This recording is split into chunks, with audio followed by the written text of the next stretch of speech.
Boa tarde a todos.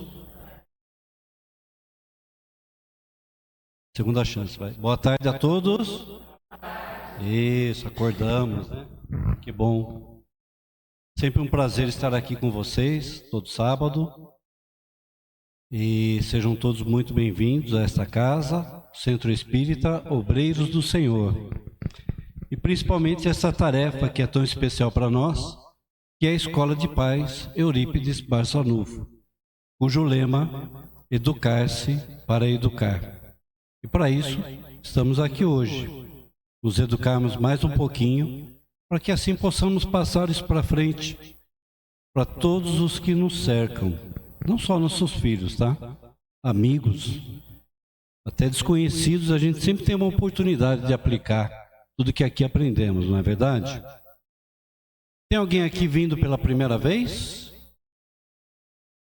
Já são todos? Ah, seja muito bem-vinda, muito bem acolhida pela espiritualidade e por nós, tá bom? Precisar de alguma coisa, sempre alguém que esteja com esse crachá pode te ajudar, tá bom? Teremos aqui uma palestra de 40 minutos aproximadamente e na sequência serão todos encaminhados para o passe final, tá bom? Então, sem alongar mais, vamos nos sentando confortavelmente. Aquele momento de dar uma respirada bem profunda e soltando o ar bem devagarzinho e relaxando os ombros. É aqui que deixamos todos os nossos problemas do lado de fora. Por esse momento que estamos aqui, vamos nos concentrar em Jesus, em nossos problemas, que aqui viemos em busca de soluções, e também com todos os nossos entes queridos, mandando a todos eles as nossas vibrações positivas. Toda a espiritualidade aqui presente com nós, por este momento em que teremos a assistência de tudo aquilo que necessitamos. Obrigado, Pai. Obrigado, Mestre Jesus, por este momento, por esta tarde que estamos todos aqui reunidos. Que assim seja, graças a Deus.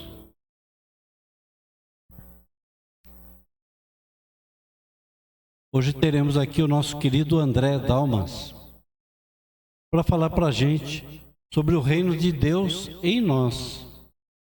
Como sentimos Jesus em nossas vidas. Olha que tema bacana, né? Então eu peço que recebam com todo carinho nosso querido André.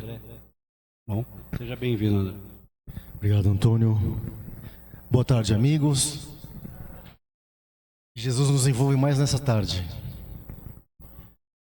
Jesus veio até nós para tocar os nossos corações e marcar as nossas vidas, trazendo luz e seus exemplos de amor, de paz, de caridade, de bondade. E deixou para nós lições para a eternidade. E uma das mais importantes que ele disse: buscai primeiro o reino de Deus, e o resto lhe será acrescentado.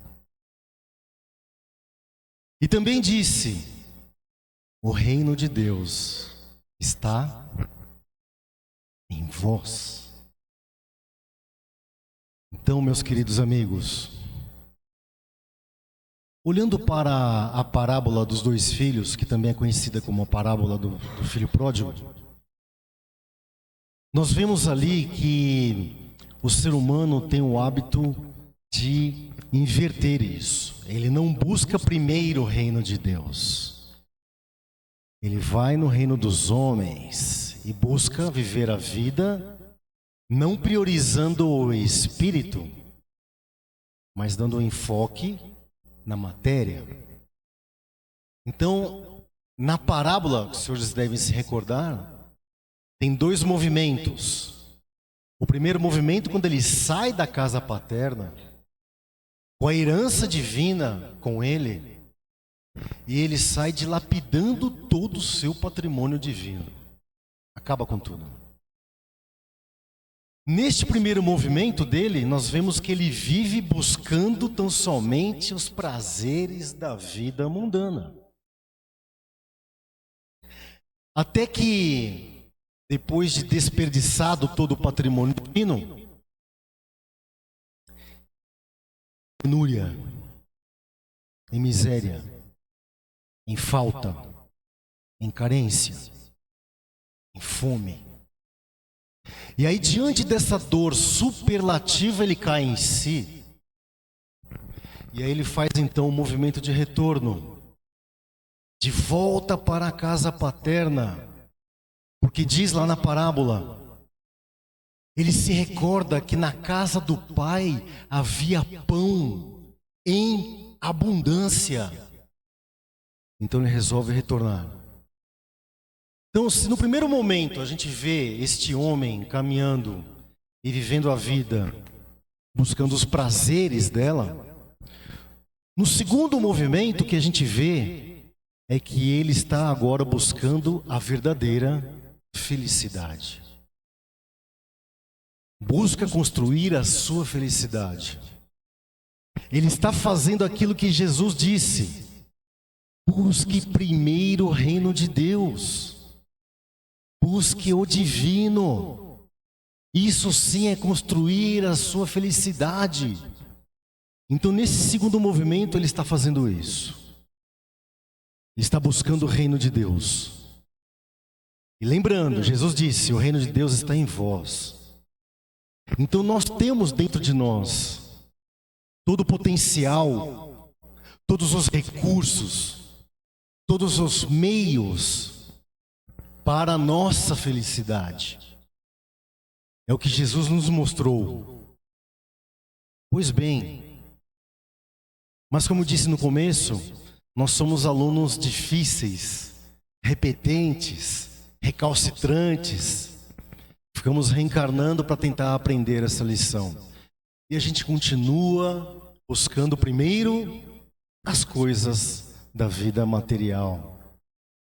O que acontece, e isso está simbolizado na parábola, é que quando nós centramos a nossa vida no nosso ego, nas coisas da vida física, na verdade nós estamos despendendo a nossa energia nisso e não estamos nos alimentando e nos nutrindo como deveríamos.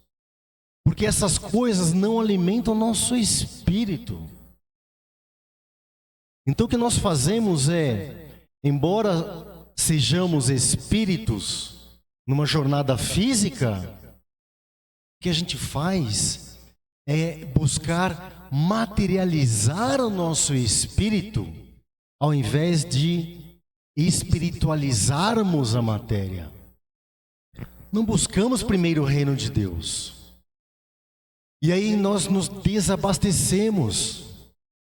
Nos desvitalizamos como o homem da parábola, que perde tudo, gasta tudo, e ele está no final ali com a dor, porque está desabastecido. Ele precisa então se abastecer, se alimentar e se nutrir espiritualmente. Daí porque ele faz o retorno buscando a casa paterna. Este é o movimento que precisamos fazer. Buscar nos nutrir do amor do Cristo. Como então sentir Jesus? Como sentir Jesus em nossas vidas? Essa parábola, ela retrata essa desconexão do homem. Quando ele sai da casa paterna, ele está se desconectando do divino. Então é preciso se reconectar, porque nós sentimos quando nós nos aproximamos. Quando nós nos ligamos, quando nós nos conectamos. Sem essa proximidade, não vamos sentir. É necessário então nos aproximarmos do Cristo. Ele está esperando por nós. Ele espera isso. Não precisamos pedir licença. Não precisamos pedir autorização. Ele está lá como uma fonte inesgotável da água da vida. para que a gente beba nessa água e elimine a sede do Espírito. Como ele mesmo diz: quem beber da minha água jamais terá sede. Este é o movimento. Precisamos nos aproximar dele. Pensando nisso, eu me recordei da passagem que os senhores conhecem também, da mulher hemorrágica. Da mulher hemorrágica. Então, Jesus está indo para cuidar da filha de Jairo, que era um sacerdote. Ele havia pedido isso a Jesus. Ele vai então para curar a filha de Jairo, uma pré-adolescente de 12 anos. E aí a multidão estava lá, cumprindo o mestre. Eis que no meio da multidão surge então essa mulher, que vinha há anos padecendo desse mal. Havia gastado o que tinha com os médicos da época, com os medicamentos da época, e nada a havia curado. Anos a fio. Então ela vai e se depara com a multidão. Muitos nesse momento voltam, desistem, estacam e não se mexem. Mas ela foi. E ela vence aquela multidão, se aproxima do mestre e toca em suas vestes, e em fração de segundos ela é curada. E aí Jesus pergunta: quem me tocou? Quem me tocou? Os discípulos estranham, falam: mas mestre, a multidão está te espremendo. Como assim quem te tocou? E ele fala: alguém me tocou e saiu poder de mim. Ou em outras traduções de Bíblias, né, falam: saiu uma força de mim. É isso. Quem bebe desta fonte está ali em contato, se aproximando e sentindo a força do amor do Cristo. E tem a possibilidade de se curar. Ela então, no meio deles, se apresenta e fala: fui eu. O que Jesus responde? Eu te curei? Não, né? O que ele fala? A tua fé te curou. Por que ele não disse: eu te curei? Por que ele não disse: eu te curei? E ele enfatiza: é a tua fé que te curou. Porque é a sua fé que te tira da inércia de casa. É a tua fé ardente que faz com que você mobilize a sua vontade, se levante e haja.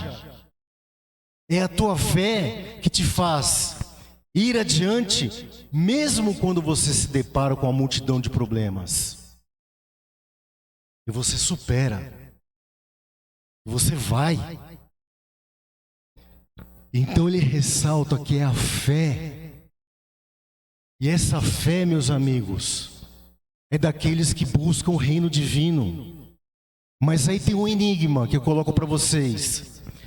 Se ele disse que primeiro importa o reino de Deus, e esse reino de Deus está dentro de cada um,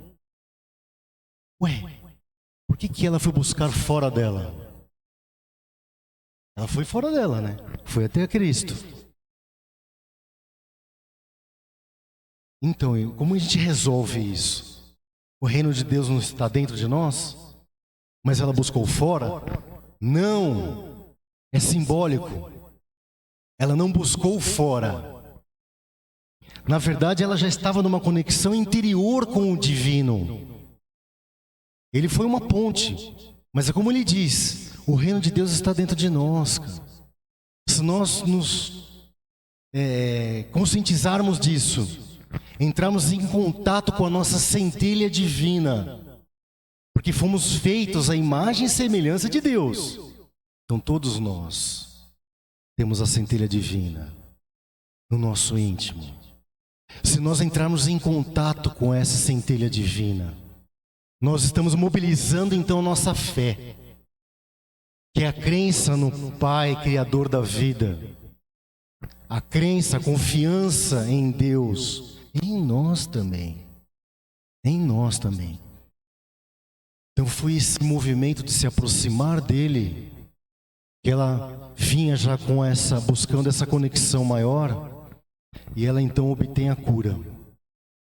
Há uma passagenzinha anterior a essa dessa mulher,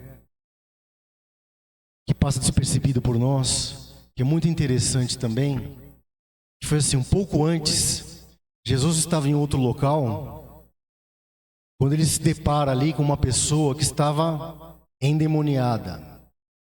É aquele episódio em que ele se encontra com os seus adversários espirituais. E eles dão um nome. Quem é você? Legião é o meu nome. Legião porque somos muitos. Mas Jesus, com a sua força do amor, consegue espantá-los. Eles saem dali daquele homem. E esta é a passagem. Aquele homem olha para Jesus e fala assim: fique comigo. Quem de nós não gostaria, né? Jesus, fique comigo. Sabem qual é a resposta que ele dá? Volte para a casa. Analisem isso, reflitam nisso. Volte para a casa. Volte para a casa, filho pródigo. Volte para a casa paterna, que você se desconectou lá na primeira etapa. Agora é a hora de você voltar. Busque o reino de Deus que está em ti. Eu não sirvo de muleta. Ele nos deixou o legado, mas ele não veio para nos escravizar, veio para nos libertar, que a gente seja independente, que a gente ande com os nossos próprios pés, que a gente aprenda o amor com ele, sim, a paz, a caridade, sim. Nós somos espíritos eternos, individualidades importantes e especiais na vida. E ele não faz daquele homem uma pessoa dependente. Ele fala, não. Jesus tinha a jornada dele, a missão dele para cumprir. Siga você a sua, volte para casa. Retorne ao seio divino. Volte para a casa celestial, filho pródigo. Ou seja, para todos nós, busquemos este reino de Deus que está em nós. Mas como então se sentir significa a gente buscar se aproximar do Cristo? Como então eu me aproximo? A mulher hemorrágica mostra para nós que nós padecemos dessa doença espiritual, que é essa hemorragia espiritual, que nós nos desabastecemos quando nos dedicamos prioritariamente à vida física. Isso é uma hemorragia espiritual. Estamos destinando nossa energia nas coisas que não interessam ao espírito. Isso é uma hemorragia espiritual. Então é preciso nos abastecermos do Cristo, nos revitalizarmos. Mas como fazê-lo? Como pensar e agir com o Cristo? E aí tem aquela passagem em que ele diz categoricamente: eu tive fome e me deste de comer. Eu tive sede e me deste de beber. Eu estive forasteiro e me acolheste. Eu estive nu e me vestiste. Eu estive doente e cuidaste de mim. Este é um caminho, meus amigos. É o que Jesus espera de nós. Porque aí perguntam a ele, mas como? Como fizemos isto a ti? E ele responde, quando fizestes a estes menores, a estes pequeninos. Foi a mim que fizeram. Foi a mim que fizeram. Então este é um caminho da gente buscar se alimentar do amor e do exemplo do Cristo, dando de comer, dando de beber, acolhendo, cuidando, e não só dando de comer com um prato de sopa,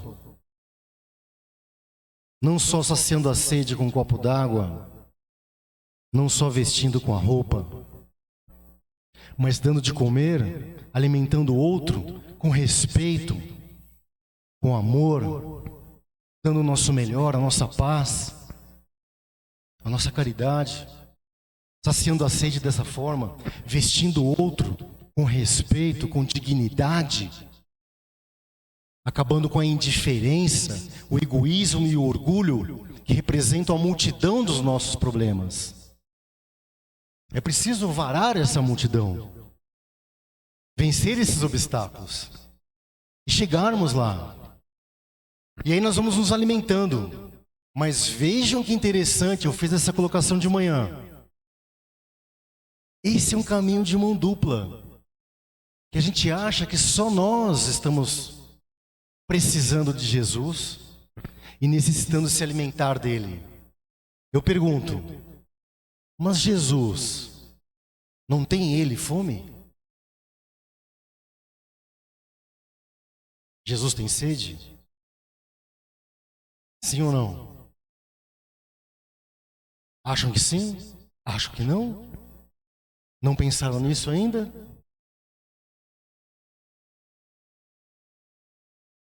É estranho, né?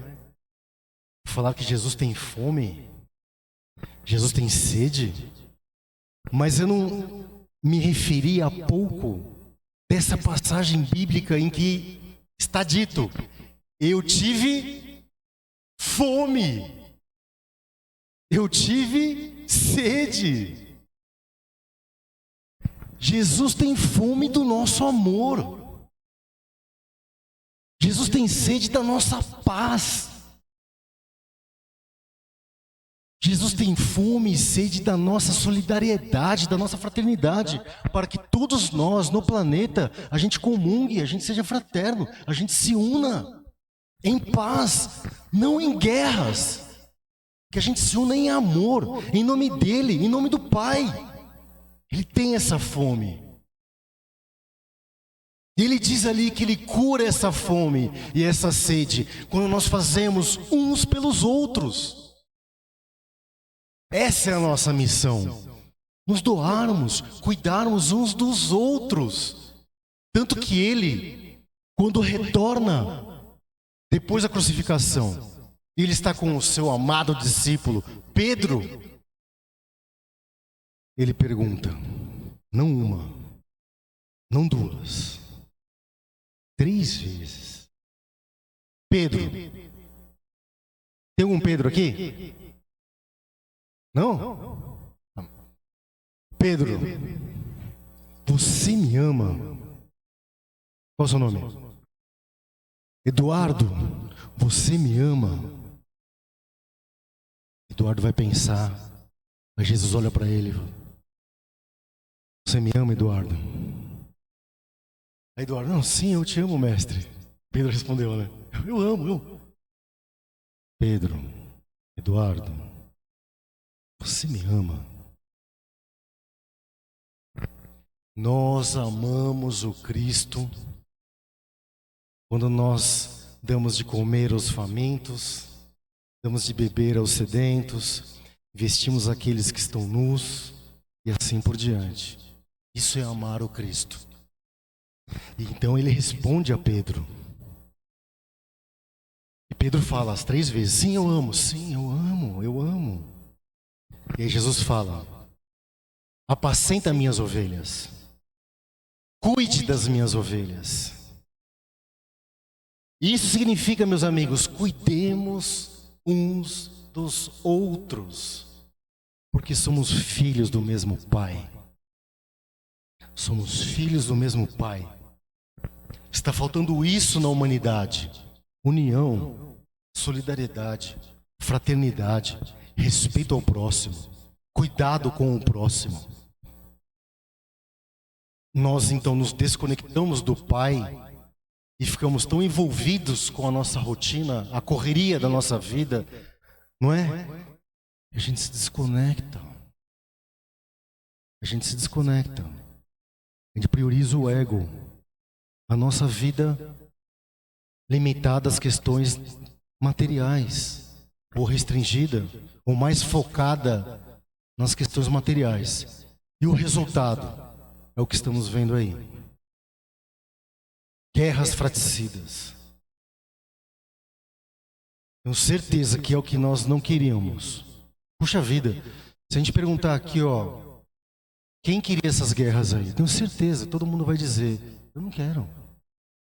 Eu não quero, não quero, não quero, não quero, não quero. Por que então estamos vendo este mundo assim? Será que somos tão impotentes para lidar com isso? Mas Jesus disse, apacenta as ovelhas. Então, na nossa esfera de ação, a gente acha que a gente é pequenininho. Somos pequenos diante de Jesus. Mas cada um é importante, porque disse ele, brilha a sua luz. Então, cada um tem a sua relevância. Daí, a sua importância na sociedade. Na sua esfera de ação, na sua esfera de ação, na sua, na nossa. Cada um tem a sua parcela de responsabilidade para cuidar das ovelhas que estão ao redor. As ovelhas, as ovelhinhas, nossos filhos, sobrinhos, netos, nossos cônjuges, nossa família, nossos pais. É isso que importa. Então, é fundamental a gente se conscientizar de que estamos aqui nessa jornada buscando a espiritualização da nossa vida. A espiritualização da nossa vida. Esse é o nosso progresso verdadeiro. Atingirmos isso.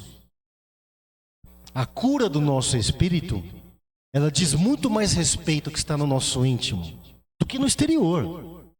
Não importa que eu chegue aqui, a Bíblia na mão, as mãos para o alto, ajoelhando, com o terço na mão, e rezando publicamente, fervorosamente. Isso não significa nada se no meu íntimo eu não tenho essa conexão com o divino. A cura, a verdadeira cura, como no caso da mulher hemorrágica, teve muito mais a ver com o seu íntimo. Ela era detentora de uma fé exemplar, poderosíssima, e fez com que ela chegasse e se aproximasse do Cristo sem pedir licença. Como assim você me toca, né? Se eu chego nele aqui e toco nele, ele podia olhar para mim e falar, André, eu não te permiti tocar em mim. Ela não pediu autorização. Porque essa é a linguagem do amor verdadeiro. Ele está lá como fonte eterna para nós, ilimitada, nos aguardando. Porque ele veio à terra, ele se aproximou de nós, ele já fez isso por nós. Ele se aproximou. E nós nos aproximamos dele. É isso que ele aguarda. Então que no nosso íntimo a gente tenha assim essa confiança em Deus, esse sentimento de confiança no Pai e em nós, para nos aproximarmos do que termos essa coragem de buscar essa aproximação com Jesus. Pela oração, pelo trabalho voluntário, se dedicando, se doando e priorizando o Espírito. Porque é assim que será, e ao final de tudo, o que vai contar? Vai contar isso. Quando nós retornarmos à pátria espiritual, o que vão perguntar a nós?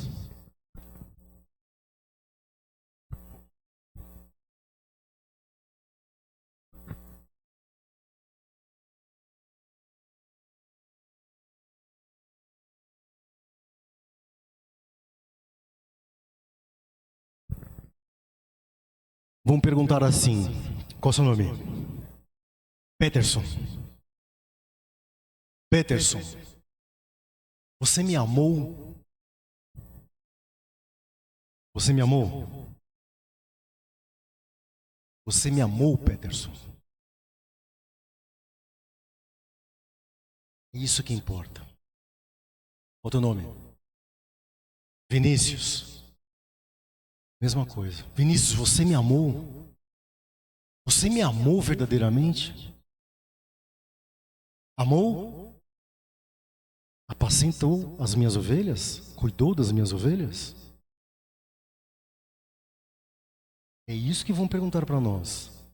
Assim como ele fez com Pedro. Os discípulos são exemplos para nós, com exceção de Judas, que naquela etapa da jornada dele ele faliu. Mas os outros são exemplos para nós de superação dos próprios problemas.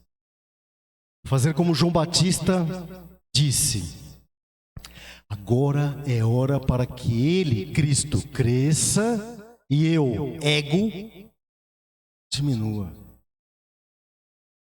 Essa é a hora fundamental para nós, neste momento de transição, de regeneração do planeta, de mudanças drásticas na vibração do planeta. Eu já disse isso aqui uma vez, né? É aqui, ó, a linha aqui, ó, a vibração. Daqui para cima o amor, daqui para baixo tudo que não presta. Como é que estamos vibrando? Né? Essa é a régua. Trigo, joio. Então este é o momento para que a gente se conscientize da importância da reforma íntima, buscando essa conexão maior com o divino, para que ele nos inspire, nos apoie e, acima de tudo, nos alimente, nos nutra com o seu amor, nos dando serenidade, harmonia, equilíbrio, força para encarar os desafios da vida. E assim conseguiremos, seguindo os passos dele de luz, vamos seguir o roteiro que ele traçou para nós. Qual é o roteiro que ele traçou para nós? A felicidade verdadeira, genuína, aquela que faz com que a gente consiga no futuro sair dessa vida com consciência tranquila, de missão cumprida, de dever cumprido. Meus amigos, Deus abençoe a todos, muita paz e até a próxima. Muito obrigado.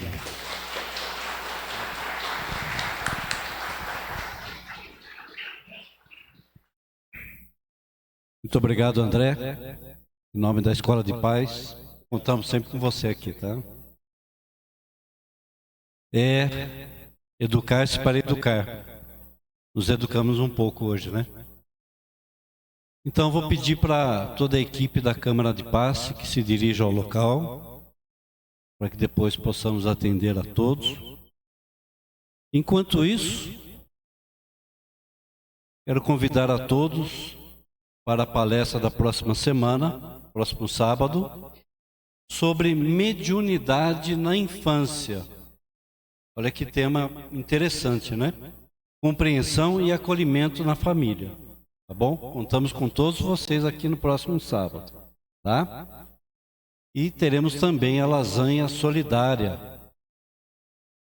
Quem quiser participar, né, da lasanha solidária, aqui na recepção, na livraria, tem um panfletinho, tá, com todas as informações, tá bom? É sempre muito bom contar com a ajuda de todos, tá? Muito obrigado. Então vamos novamente respirando, nos acalmando, relaxando os ombros, tirando aquele peso que estava em cima da gente. E vamos todos juntos em pensamento, fazemos a prece dominical. Pai nosso que estais nos céus, santificado seja o vosso nome. Venha a nós o vosso reino, seja feita a vossa vontade, assim na terra como nos céus. Pão nosso de cada dia nos dai hoje. Perdoa as nossas dívidas, Pai, da mesma forma que perdoamos aos nossos devedores. Não nos deixes cair em tentações e livra-nos, Pai, de todo mal que habita em nós. Que assim seja, graças a Deus. Desejo a todos um excelente sábado, uma semana maravilhosa e que tenhamos todos vocês aqui na próxima semana. Daqui a pouquinho já vamos encaminhados para o passe, tá bom? Nosso querido Itai vai dar um recadinho. Boa tarde, pessoal. Eu sei que alguns de vocês costumam vir, às vezes, no horário da manhã, né? Nossa atividade tem 2 horários, às 9 e às 14. Então, eu sei que vocês, em algum momento, já vi alguns de vocês aqui no período da manhã. No dia 5 de outubro, tá? Nós não teremos a atividade da manhã, tá? Vai acontecer uma assembleia para a eleição da nova diretoria executiva do CELS e, por determinação do atual presidente, será aqui, né? Nesse ambiente, nesse local, nesse horário das 9 horas. Então, a gente pede para quem, porventura, no dia 5 de outubro, pensasse em vir de manhã, venha no período da tarde, porque nós não teremos a atividade da manhã, tá bom? Obrigado, pessoal. Boa semana.